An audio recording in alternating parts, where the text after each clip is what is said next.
But I felt it was the time. And that is, in proposing a civil action against the Las Vegas Business Chamber of Commerce, the Las Vegas Hotel and Casino Association, in essence, the entire business infrastructure of Las Vegas, the entertainment infrastructure, it's history-making. Now, Mr. Bosell, you work in a construction trade, correct? Yes, sir. I'm a construction contractor. From Corona, California? That is correct. Now, over the last 3.5 years, you and your wife have visited Las Vegas. You admit that, like most people, you come away probably losing more money than you have won, but you're not suing because of that. You're talking about loss of faith. Let me explain, if you will. It's a pretty far-reaching theory, don't you think? Well, I'll tell you, I don't claim to be a great gambler, Mr. Henry. I do know that when my wife and I have gone away to Las Vegas for the weekend, I think I'm a better than average card player. And, of course, your children are always there. With Daddy, will you win some money? Daddy, will you win some money? And I guess children don't understand that the whole Las Vegas situation is certainly rigged against the player. Why are you bringing Las Vegas into this situation? The fact that you're losing money. I mean, it's a place where people go to gamble. I don't think there's anybody who goes to Las Vegas any reasonable person doesn't think they're probably the odds are stacked against them. Well, this is a city, sir, where a man who may be a halfway decent. Yeah, I think if you're a halfway decent gambler, you could come away and win a few dollars. I think I'm a better than average blackjack player. I'm a pretty decent poker player. I'm a little bit nervous. Well, you're doing fine. I like to play dice, but the city of Las Vegas is set up so that if you're a good gambler, they immediately begin to, almost from the moment you get off the plane, punish you and make your gambling experience, they skew it. All right, you mentioned in the lawsuit, basically the gambler. You're an experienced gambler. I feel that I am, yeah. And you mentioned in your lawsuit 3 areas where Las Vegas punishes or attacks the gambler before he gets to the casino. Tell my audience and I've got the document here, the lawsuit here. Well, the first area, Phil, is in the area of and I'm going to try and be as I realize, families are listening. It's the area of sexuality. There are clubs in the Las Vegas, Nevada area that do specialize in very beautiful women. One of them is the Olympic Gardens. Right. Upon your arrival in Las Vegas, and you have probably scheduled in immediately going to the hotel, taking a shower, getting freshened up, and putting on a clean pair of slacks, and then going downstairs to play blackjack. But when you get to Las Vegas, you are all of a sudden going over to the Olympic Gardens, and by 11 o'clock, on 2 separate occasions, I had gone to Las Vegas. I had showered in the hotel. I was ready to go downstairs. I was going to drink ice water only. And I then went to the Olympic Gardens, and by 11 o'clock, I'd dropped probably $500, plus I had also, I had alcoholic drinks. And I got back to the hotel about 3 a.m., and I was in no shape. All right, okay. I got a lot of questions for you. All right, but let me just finish here. Number 2 is the constant allowing of cigarette smoking. It never ceases to amaze me how grown-up people can't figure out the reason why Las Vegas is able to keep most of their money is because by allowing cigarette smoking, you allow less oxygen to get to the brain. Now, I'm a pretty good blackjack player. In fact, I've been known by a lot of the couples that we have over to our house on Wednesday or Thursday night to be a pretty good blackjack player, and yet I will get to Las Vegas, and I immediately, and I'm suddenly looking at, I guess you could say I'm just suddenly stupid. I'm looking at a stack of maybe $300 worth of chips, and a half hour later I got 2/3 of it's gone. And I'm thinking, what is that about? So the smoke, and finally the area where they're most experienced is they begin a slow contamination of your body chemistry by introducing alcohol into your system. And all right, now these obvious questions, and here's the obvious question: why go to Las Vegas? Well, because they have to. Doesn't matter. I mean, they have to provide if they're doing business with the public. You could say, why go to a swimming pool if people are going to the bathroom in it? Well, all right, I don't want to go to that pool, but they still have to not let people go to the bathroom in it. And the law says if you are doing business with the public, you have to conform to the law. All right, Stephen Bosell is my guest. 3 areas: sex, cigarette smoking, and alcohol that you would like to do away with in Las Vegas to give the gambler a fair shot, correct? Yes, sir, that is correct. All right, I'm not really all that familiar with gambling. I'm very much a lightweight when it comes to all of that stuff. I like to play, I bet football and stuff like that, but I'm not a heavy gambler. You have more of an experience in Las Vegas. So what about the city and the combined entertainment interest of Las Vegas? What law are they breaking? This is just a civil action, right? Well, it's not breaking a law, but my attorney wrote it down. Well, the basis of your suit, like I said, was in those three areas? Yeah, the malicious intent of the city of Las Vegas to induce you to use either a hotel room phone or a cell phone to call for a prostitute. As soon as you get there, you're on your cell phone calling for a prostitute, and also to allow cigarette smoke in the casino, thus rendering any customer dumber or less intelligent, and also they further introduce the customer the alcohol. All right, a lot of people might say that's why you go to Vegas. For what, sir? Well, I mean, to the sex, this kind of thing? No, if you're familiar with Las Vegas at all, the reason you go to Las Vegas is to gamble and to win money. And they make it so as soon as you get there, you tell the cab driver to take you over to Cheetah, Olympic Gardens, and the humiliation of being behind a beaded curtain probably 2 hours after you get there.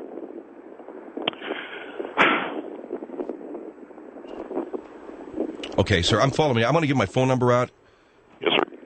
1-800-449-8686, 1-800-449-8686.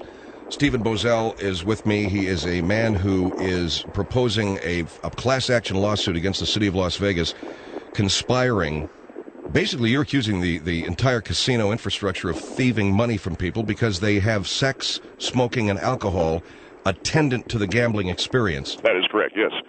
Now, tell me again, I don't know, what do you mean by a beaded curtain? If you go to many of these clubs that are... You're talking about like you mentioned, Olympic Gardens or... Yes, that's correct, yeah.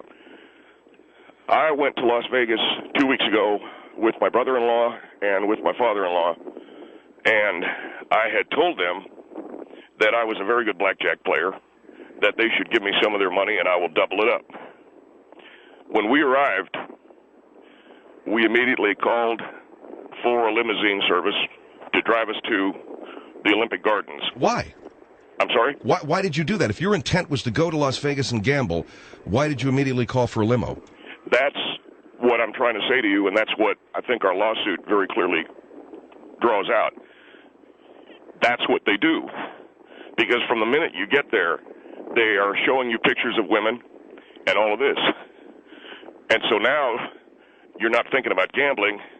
You want to go and see these women who are not wearing their clothes or whatever. And so we took the limo service over there. Inside of 2 hours, I was taken to a room where there's a beaded curtain. Behind the beaded curtain room, I gave the young lady, I think, around $150, $200. Now I'm thinking maybe some... This is emotional for you because of the kids? Yes, sir, because my children. Okay, go ahead. I gave the lady about $150, $200, thinking, okay, now she's going to... perform some sexual act. Yes, sir. And she didn't do it then, and I said, well, when will you do it? And she said, okay, you have to go behind another door. And so that was another $300. And in the course of the evening, it was $1,500. And all she did really was rub my leg or whatever. I don't want to say graphically. Well, she didn't engage in any sex act? No, sir, she did not. But they make you think they will. And the other thing is I said to her, do you want to have breakfast? Because she acted like she cared about me. And what happened at the end of the night is you were $1,500 lighter. You didn't have sex with this woman. She didn't even go to breakfast with you. And you didn't have any more gambling money? Well, that was my budget for gambling. Now I had to dip into other monies that my wife told me not to, and I did. And so that's what they do. And I want to warn everybody in your audience, especially people from the South, which is where I'm from, and also people who come from the upper Midwest. You don't go to Las Vegas. Don't ever do it. Man, don't do it. All right, 1-800-449-8686. I'm not a big gambler. I've been to Vegas for a lot of shows. I've been to Vegas over the years, but strictly a nickel and dime guy. We're talking to a gentleman here who fancies himself a pretty good card player, good blackjack player. He does like to play the poker rooms. He is a man who goes to Las Vegas. He is proposing a lawsuit against the city of Las Vegas because the entertainment apparatus is conspires. It's structured in such a way so as to rob you of your money before you actually gamble. He mentioned his experience at one or two of the nightclubs where there's a lot of very beautiful women dancing. When he talks about beaded curtains, it's more or less a private lap dance that costs you a lot of money. But yeah, my understanding is they do, they come on to you pretty good. And then there is the... what else was he saying? The alcohol, I don't know if you know this or not, but on the floors of the casinos, the alcohol is free. So you can sit and play, and they'll come up and ask you what your drink order is. And then finally, there's unrestricted cigarette smoking, which can constrict the blood vessel, can limit oxygen to the brain, and makes you, as this gentleman said, dumber as soon as you get off the plane. 1-800-449-8686.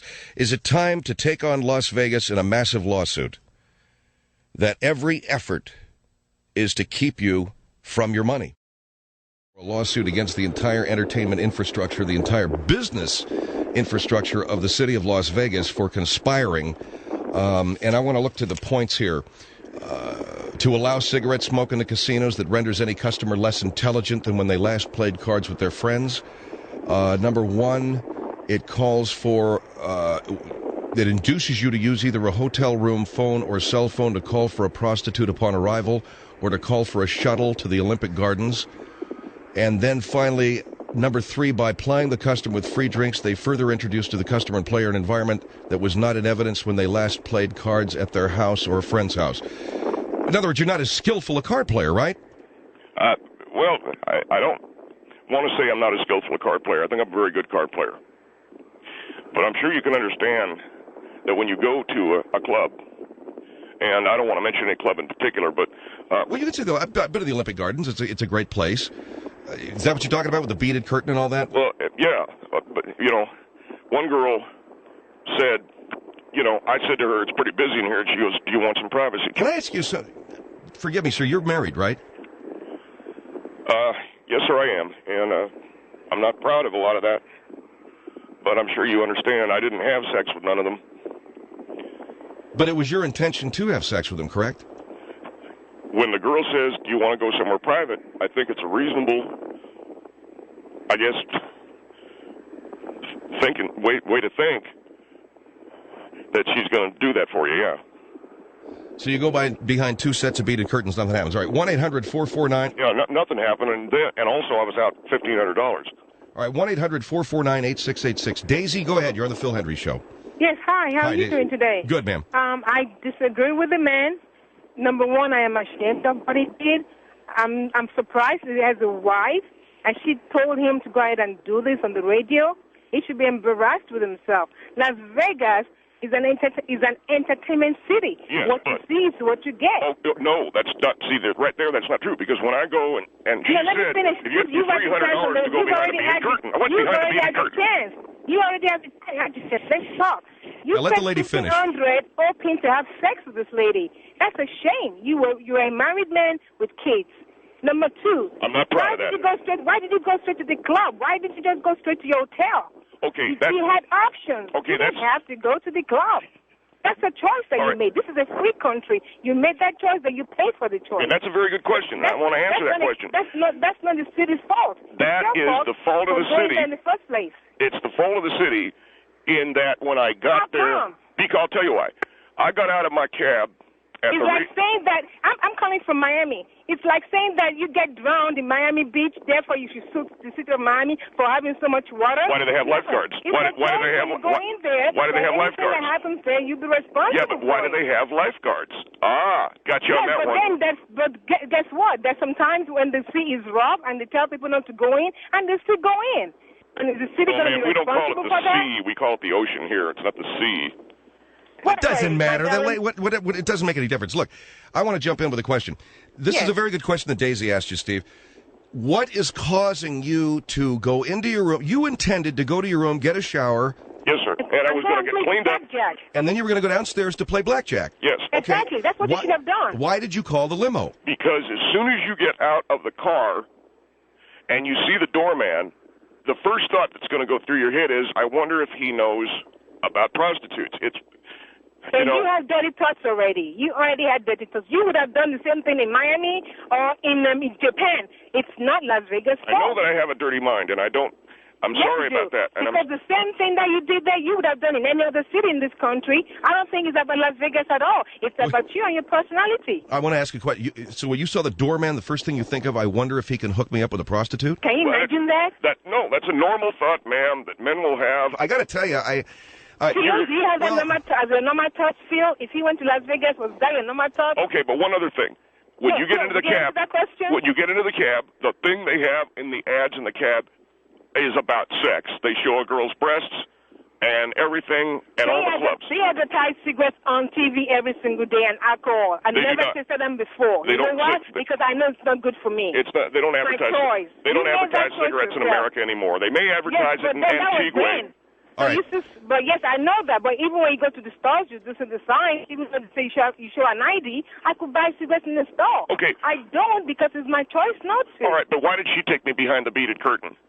No, I don't have to. You publicize yourself, so you need to be talked to. Okay, why would we do it behind the curtains? She took me. I'm just so sorry that your wife. You got to speak English. We allowed you to go through this. Ma'am, you need to speak English. I'm very. She is speaking English. I am speaking English. Well, you're going. No, that's why you're in that situation right now. Okay, let me ask you something. How do you explain the 20-foot tall billboard of showgirls at the airport? Yeah, now I got you. No, you didn't get me. I ignore it. Excuse me? How do you ignore it? That's like ignoring. I went to play blackjack in Las Vegas. Sure. That's what I go for. Ma'am, if a 20-foot high Frankenstein... It's your choice. Ma'am, darling, you might as well say we should lock up all the bars in this country because people get drunk by going to bars. If a 20-foot high Frankenstein came ripping through your house, oh yeah, I'll just ignore him. Let's lock up all the bars and all the restaurants in this country. What do you think? Because people get drunk in bars. Lick up my bowels. Let's lock up all the bars. Don't you think? Look up all the bars. All right, Daisy, very good points. I'm going to move on to another call. Thank you very much. Well, she said look up my bowels. No, she said look into the bars. And your analogy to Frankenstein is a little bit of a stretch. 1-800-449-8686. Mark, go ahead. You're on the Phil Hendry Show. Hello. Yes, sir. Go ahead. Yeah, I'm listening to the show. I'm on the way up to San Antonio. And this dude needs to just say no. You know, we're assaulted day in, day out on television with all kinds of scenes and stuff that we have to just delineate, you know, what's important and what's not in our life. Number one, I think the lady made a good point. If you're married and you care about your wife and kids and you have any morals, you're not going to be going in a whorehouse to begin with. Sir, the Olympic Garden not a whorehouse. Yeah, it's not a whorehouse, but it is a very... well, if you expected sex for money, that's a whorehouse. Well, that's expected the young lady to give you sex for money. Yeah, that's a good point. That's a good point, Steve. What about that? I mean, well, I don't consider... The Olympic Gardens is very classy, and if they gave you sex in there, I'm sure it would be what? It's a classy whorehouse. It doesn't matter. They're exchanging money for sex or the profit for sex. Why doesn't anybody see my side of it, which is I gave them close to $1,500. Well, you're foolish. You believe that the allowed use of tobacco in the casinos limits the amount of oxygen that people are being able to breathe and thus makes them less capable in terms of their, motor sensory skills to gamble, right? Yes, sir. And also because I think that, you're also being told you have to drink. And they don't tell you have to drink. Well, I mean, what do you call it when they send a girl up to your table who's, very hot looking and says, what do you want to have to drink? And I don't usually drink. And so what do? Do you drink alcohol when you're in Vegas? Yes, I do. And I don't usually drink. Why do you drink up there? Because, again, and this is where your audience needs to get more sophisticated, a lot of the girls they hire are very well built, and they hold the tray, and I don't mean to be salacious, and I'm not trying to be suggestive or engage in any kind of childlike psychology, but I think there's a very obvious connection between a girl holding a tray directly below her breasts And the first place that we ever took nourishment. Right. And to turn that into something filthy. The idea being, would you like something to drink? She's offering her breasts. That's the intimation, yes. All right, 1-800-449-8686. Let's go to Lori. Lori, hi, you're on the Phil Hendry Show with Stephen Bosell. Hey, Phil, I just have a couple things to say. There are beautiful women all across the United States. This Not man like in obviously Vegas, did not need to leave his town in order to have these thoughts. He admitted he has perverted thoughts. He admitted he's married. He said he has family, and he took money from his family to pay for what he thought was sex. And I don't know about him, but marriage vows are pretty similar across the United States. Well, ma'am, and this guy is taking money from his family. First of all, ma'am, I'd say, you say there's women like this where I'm from. I'm living right now in Corona, California. And I can tell you right now, there's not a woman in Corona, California that looks as good as what they got at the Olympic Gardens. You said yourself that you have perverted thoughts. I feel very sorry for your family that you can't go out of town and enjoy yourself. Were you with your father-in-law? Isn't that what you said? Yes, ma'am. Your family should have been the first thing on your mind wherever you're at. You do not have to blame. This is as frivolous as the people that are fat blaming McDonald's for their fatness. I have to point out to you, at this time, her father-in-law was in the chair next to me. And that's his choice. You're a big boy. You made the choice. Don't try to displace the blame. You be an adult and take the responsibility. You are choosing to blame other people. We teach our children to make good choices in preschool. You need to learn to make good choices. Me, my father-in-law, and my brother-in-law all lined up 3 in a row getting lap dances. Are you going to sue them also? No, I'm saying that they are also victims of the same paradigm, if you will. This is very complicated, and you're making something out of nothing. You chose to go and waste your money on that. How and come whatever the girls... you did, it makes me, you sound like someone who is smoking something beyond cigarettes. This is idiotic. Hold on for a minute, man. I'll ignore that insult. Well, look. Let me pop in here and ask. Are you educated? That's what I do want to know. Are you educated? I own my own business. I support a family. Is that educated enough for you? Do you have an education? I think you need to be educated to support a family, own a business, make a payroll. And go waste $1,500 on what you think is going to be sex and blame it on somebody else. There you go. See, now you're the victim of of the propaganda. Las Vegas, when I went there, I had pressed slacks and a brand new cardigan sweater I was going to put on, go downstairs. Because you want to look good for the hookers. I beg your pardon? You're trying to look good and portray an image that you're not. No, ma'am, I was going to go downstairs. Wait a minute. You were going to go downstairs in your pressed slacks and your cardigan sweater and drink only ice water and play blackjack. Yes, sir.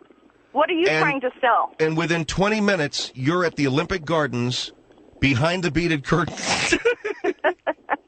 Okay, boy, I'll tell you. You want to laugh at a man? He's setting himself up, though, for this lawsuit. He said he's a perverted mind. How am I a pervert, ma'am, when I want a woman to do the... Oh, that's perverted? Wow. I feel sorry for your husband. I would love it if you would listen to yourself. What did I say? You said earlier you have a perverted mind. I heard that. That's why I called. I think dirty thoughts. Give me an example of a dirty thought that you think.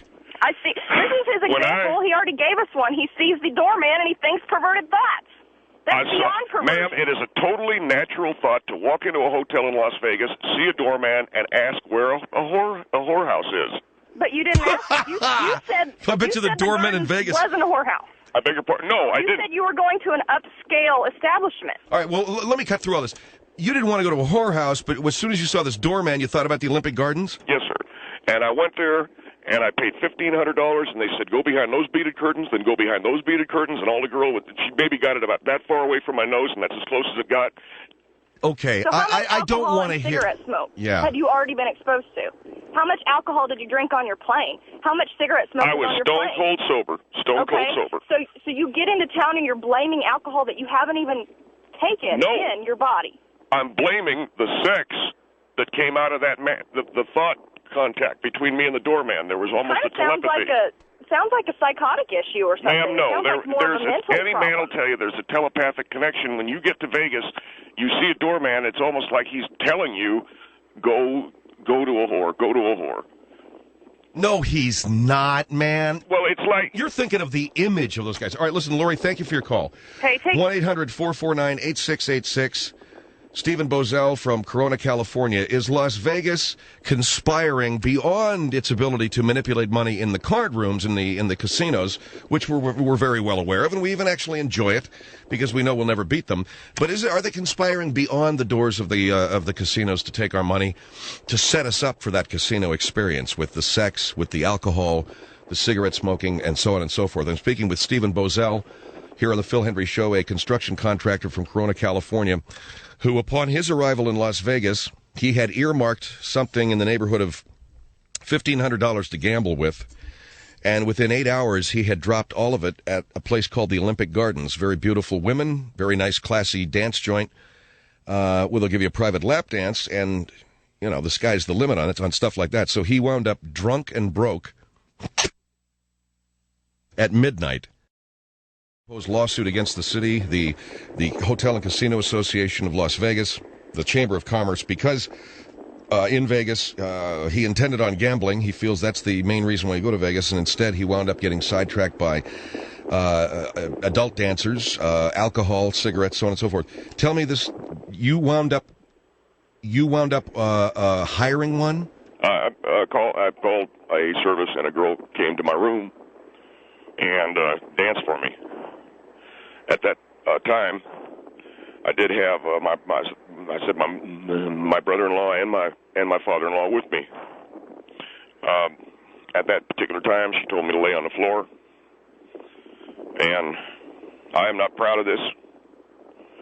I've tried to explain this to my wife. I put a $20 bill in my mouth. All right, I think I know where you're going. Okay, so my father-in-law was taking pictures.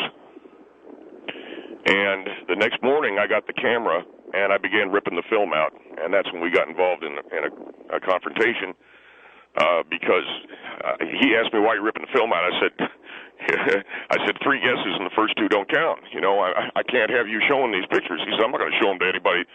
I said, I don't care. So you hire a woman to come back to your hotel room, and she's doing some exotic stuff for you guys in the room, and she didn't have sex. You guys didn't have sex? No, and that's the other thing I don't understand. She said we didn't pay enough money, but I didn't have any more left because I dropped $1,500 at the Olympic Gardens that I would have had enough money for her. Well, your story is getting a little. Are you blaming? No, I don't mean to make it more confusing. I'm just saying that's kind of a side thought. You know, I would have had enough money for an actual, hooker, but I dropped the money at the Olympic Gardens where they don't have no hookers, just dancers. Now she comes back to the room, and when I said, okay, may I have sex? She goes, how much? It'll cost this much, and I didn't have any more money. And my brother-in-law wouldn't lend me any. All right, 1-800-449-8686. Brittany, go ahead. You're on the Phil Hendry Show. Okay, I had a couple of questions for your guests there. Yes, ma'am. One of them was, why are you happy at home with your family? Oh, I love my wife and kids very much. Okay, are you satisfied with your home life? Oh, of course. Okay. Why wouldn't I guess I don't know. I guess my question would be, if you are satisfied with your home life and satisfied with your family and your wife and everything like that, why you feel when you go to Vegas that you have to go and sleep with, or want to go and do these things with these prostitutes and go to these clubs. That's the whole point.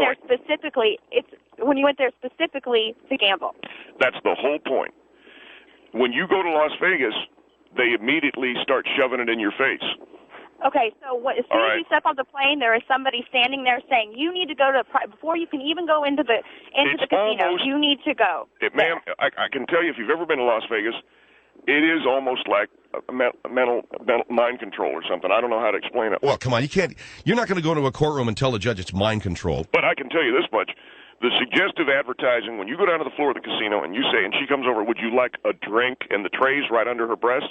Well, right, and I heard that, and I understand that. But do you not have a mind of your own? I mean, of course I do, ma'am. There are millions and millions of people who go to Vegas every year, and I don't see any of them having this lawsuit. I'm sure that they do the same thing. Well, ma'am, look, you can say nobody ever did it, but it's, the first guy that thought of the thing is the first guy that thought of the thing. And people probably say, well, why didn't I think of that? The fact of the matter is, Las Vegas is a place, if we have such strong willpower, how come there's so many fat people and they can't go on diets and lose the weight? It's because it's tough. Right now, what I'm trying to say is, I went over to the Olympic Gardens. Okay, that's a mistake. But Las Vegas made me go there. They made you. They forced you to go to the Olympic Gardens. Why would I go behind 3 sets of beaded curtains only to have her get it like an inch from my nose, and that's about as good as it gets? Because you're a pervert, and because you wanted that. That's why you went there. Can you knock it off with an inch from my nose? I'm sorry, sir, but I'm just saying, $1,500, and it got maybe within a half a foot of my nose. Well, I guess what my question is if you are happy with your life, why do you have to go and spend $1,500 on somebody what your wife could give you for free because you are married? You have kids. Well, I don't know how to say this to you, but what they got at the Olympic Gardens, man, I ain't got that at home. Well, that's pretty insulting to your wife, isn't it? Well, you know what I'm talking about, Mr. Henry. You're a man, for God's sake. Why do you got to suck up to the women? I'm not sucking up. I'm just saying, boy, if your wife was listening to that. I don't mean I love my wife. I love her with all of my heart. I'm just saying, are you kidding me? You think I'm going to drop $3,000, go behind 4 sets of beaded curtains and a steel reinforced door, only to have it get a half a foot from my nose, and that's it? Okay, all right, Brittany, thank you so much for your call. Not a problem. All right, 1-800-449-8686. We've got a Beth. Beth, hi, you're on the Phil Hendry Show. Hi. Hi. I am totally appalled by what he's saying. You know... ma'am, I'm trying to explain this in the terms of what the people are talking about. I understand. I have a brother who lives in Vegas. And he knows. He's a happily married man. Never once has he had to go and buy a hooker and spend $1,500. Well... Nobody is force-feeding you. Nobody is he married to a dancer? No, he's not. He may be married to a woman who works at the Cheetah. He doesn't. She happens to be an ophthalmologist. Well, a lot of those girls work 2 jobs. I don't think so. They do. That's not what my sister-in-law does. But what I'm saying to you is that this is, first of all, you've insulted your wife. How did I insult my wife? By saying that whatever you can find in Las Vegas, you can't find at home. I didn't say that. I said... Yes, you did. You know, a previous caller said that maybe you should be listening to what you're saying. Okay. What I said was, when I get in the cab, there's a picture of a woman, there's her breasts. Then I go into the room, there's another pair of breasts. If I go into a place and there's a picture of some guy with his wiener hanging out, that doesn't necessarily mean I'm going to go looking for it. No one is forcing you to do this. I find that hard to believe. Now, what you said right there is probably a lie. Now, let's assume people are telling the truth here. Now, hold on. No, but this lady says, just like I said that last lady, if a 25-foot-high Frankenstein creature come busting through her front door, she's trying to make me believe, oh, well, just ignore it. Yeah? No, are you going to ignore it while it eats your kid? You admire it, but that doesn't mean you have to go jump on it and spend $1,500. If it's eating your kid, you're not going to jump it. No. I'd be all over that thing like white on rice. I work too hard for my money to go and spend $1,500 on something that's just going to be... So you're not going to jump a Frankenstein monster if he's eating your kid's head like a Tootsie Pop. That's a little bit different situation. Right. That's not for sex. Exactly. All right, hold on. 1-800-449-8686. So we've gone from the image of a hooker at the Olympic, not a hooker, but a beautiful dancer at the Olympic Gardens to a 20-foot-high monster coming through the front door, eating your kid's head like a Tootsie Pop. We'll be right back. To the city of Las Vegas, Nevada. Be very careful when you get off the plane. Know where your hotel is, because they try. And I swear to God, it's mind meld or it's a mind. It's not mind melding, man. This isn't Mr. Spock.